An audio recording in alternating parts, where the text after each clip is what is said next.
I never thought that the quiet life on the farm would become the stage for one of the most painful betrayals of my life.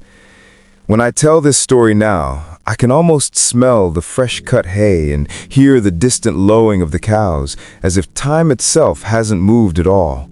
But back then, I was a different person. Hopeful, trusting, maybe even a little naive. I grew up on this land. The fields, the barns, the creaking wooden fences, they weren't just parts of the farm, they were part of me. And after years of hard work, I finally felt like life was settling into a rhythm I could trust. The farm was running smoothly, the animals were healthy, and I had two people by my side who I believed I could trust with everything. My best friend, Daniel, and my girlfriend, Emily. Daniel wasn't just a friend, he was like a brother. We'd known each other since we were kids.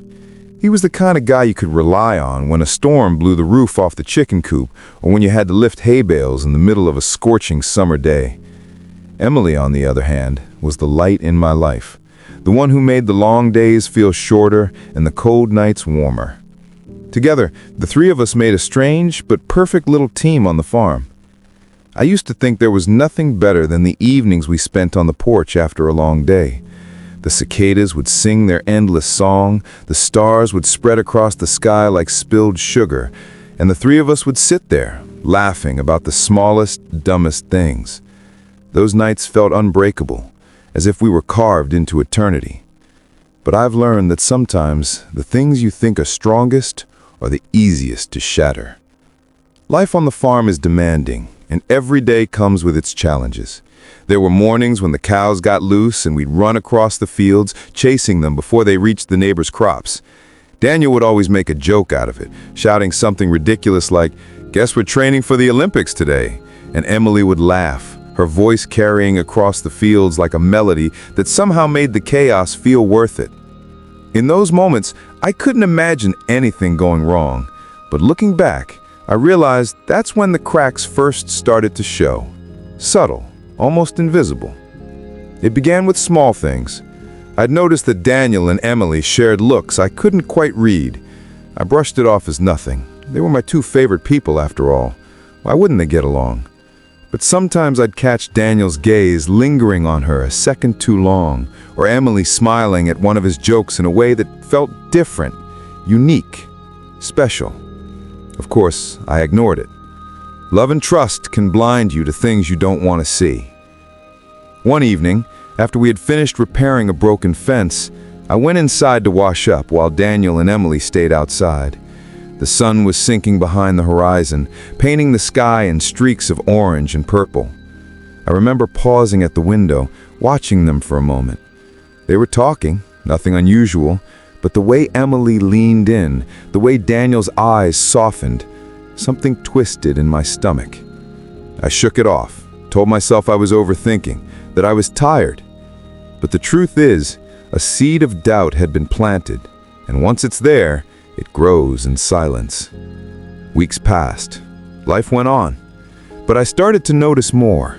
Emily would sometimes disappear for long walks around the property, and more often than not, Daniel would vanish too.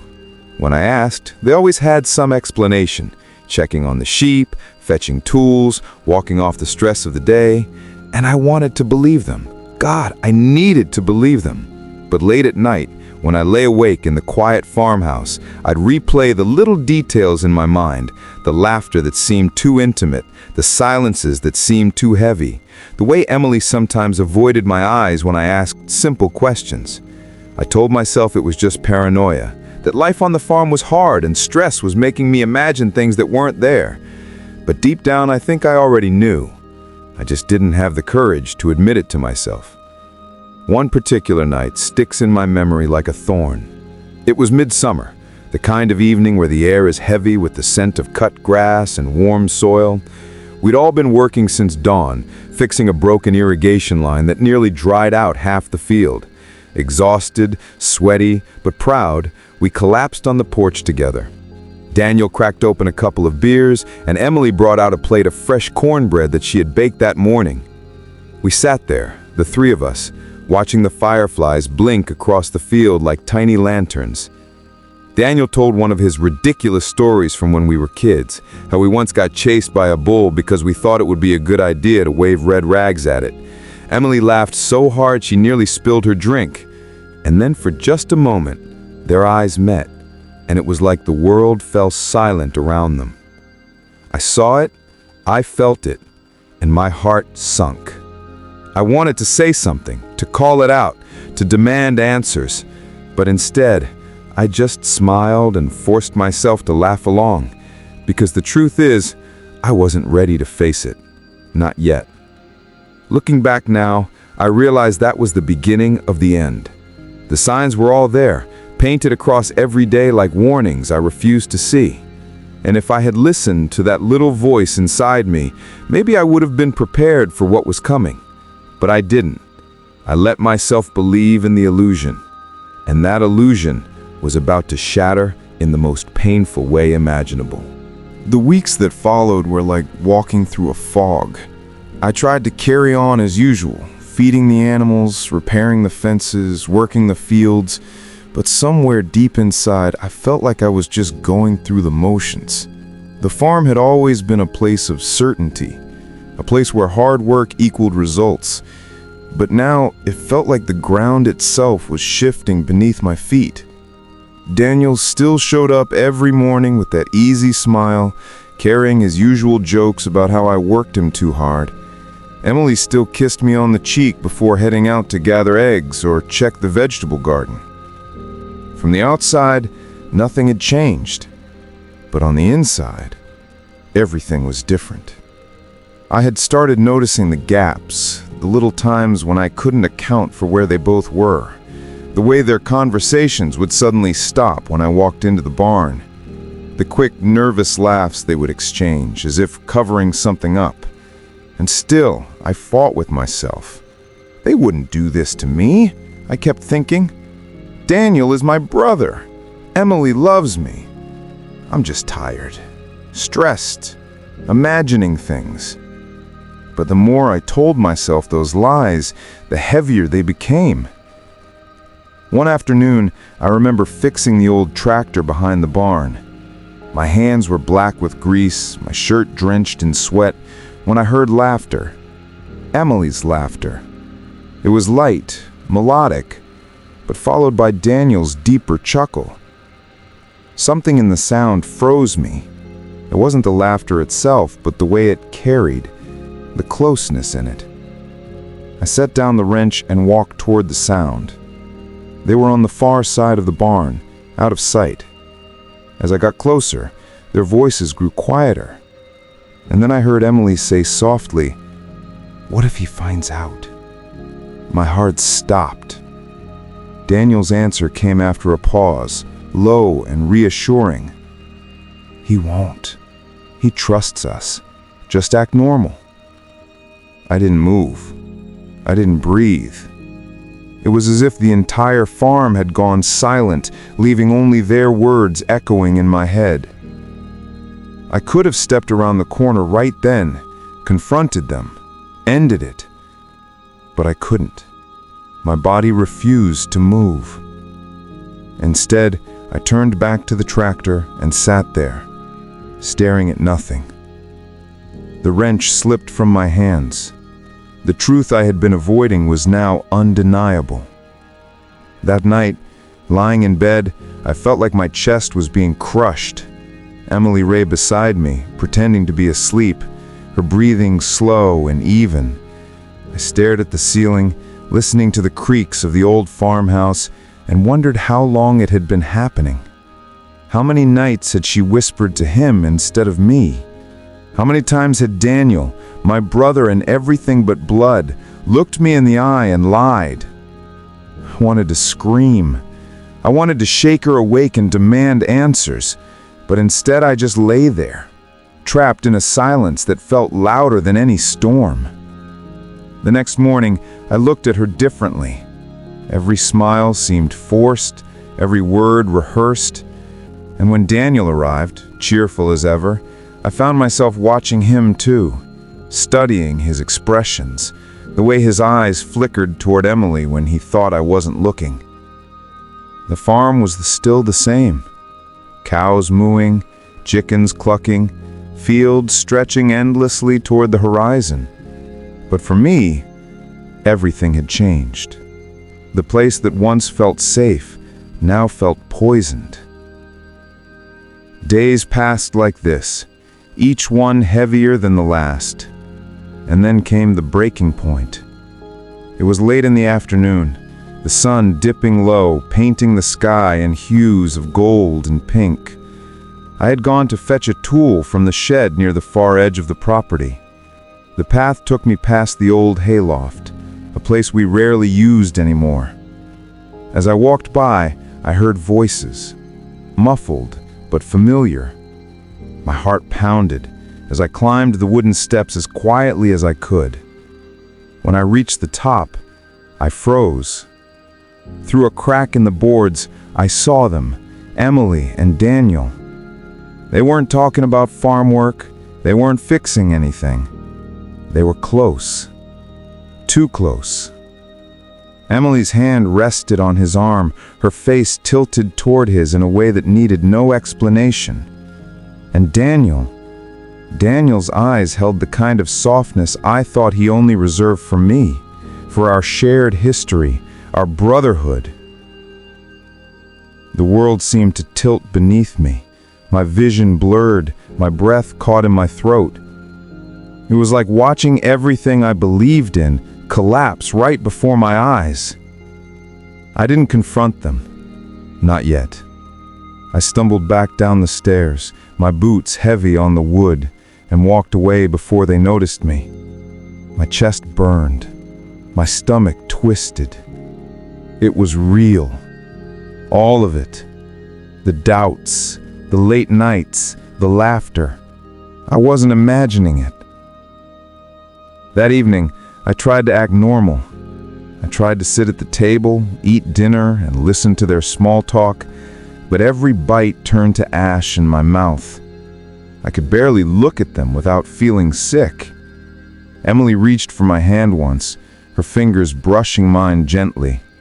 I pulled away. She looked at me, confused, but I said nothing.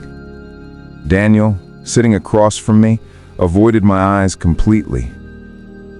The silence at that table was suffocating. Later that night, when Emily had gone to bed, I stepped out onto the porch. The farm stretched out before me, bathed in moonlight. It should have been peaceful, but instead it felt like a prison. I clenched my fists, nails digging into my palms, and whispered to myself, "Why? Why would they do this?" There was no answer, only the distant hoot of an owl in the trees. The days that followed were some of the hardest of my life. I couldn't eat, couldn't sleep. Every time I looked at them, I felt anger boiling in my chest, but also an unbearable sadness. These were the two people I loved most, the people I trusted with my life, and together they had torn it apart. I started keeping my distance, avoiding conversations, burying myself in work. I thought maybe I could hold it in, keep it quiet, let it fade. But betrayal doesn't fade. It festers. It grows. And deep down, I knew I couldn't keep living like this. Something had to break. The night after I had confronted them, sleep didn't come. I lay in bed, staring at the wooden ceiling of my farmhouse, every creak of the beams echoing like a reminder of betrayal. The silence was thick, broken only by the restless wind outside. My chest felt heavy, like the weight of the farm itself had collapsed on me. Morning came without rest. The rooster crowed, cows lowed in the barn, and life demanded I keep moving. But I was broken. I dragged myself outside, boots sinking in the damp soil, my body running on muscle memory. Feed the cows, haul the water, mend the fence. The work kept me alive, but my mind was somewhere else, stuck replaying the same image over and over. By noon, my friend came by. The same friend who had been part of my life for years, who had shared beers with me after long harvest days, who who would laugh with me under this very sky. He stood there, hesitant, as if waiting for me to break the silence. His eyes darted, guilt written across his face. "I never wanted to hurt you," he said, finally, his voice low, almost swallowed by the wind. I clenched my fists, my nails digging into my palms. "But you did," I said, my voice cracked, not from weakness, but from a storm I could barely contain. "You didn't just take her, you broke this." I gestured between us, to the invisible bond we had once shared. "You broke everything." He didn't argue. He didn't defend himself, maybe because there was no defense for what he had done. He only lowered his head, muttered an apology, and walked away. His boots crunched on the gravel, each step sounding like the final nail in the coffin of our friendship. Later she came, my girlfriend. Her face was pale, eyes swollen from tears, like she already knew there was no way back. She reached for my hand, but I pulled away. "Don't," I said. The word came out sharp, final. "I made a mistake," she whispered. I shook my head. "A mistake is spilling milk, forgetting to lock the gate, leaving tools in the rain. This was a choice." She broke down in front of me, sobbing into her hands, and for a brief second I almost wanted to comfort her, to pretend nothing had happened, to rewind time. But the wound was too deep. Trust once shattered can't be glued back together. That night I sat on the porch, staring at the horizon where the sun dipped behind the fields. The air was cool, and for the first time in days, I let myself breathe. The farm stretched before me, endless rows of soil and crops waiting to grow again. And I realized something. Betrayal doesn't end you.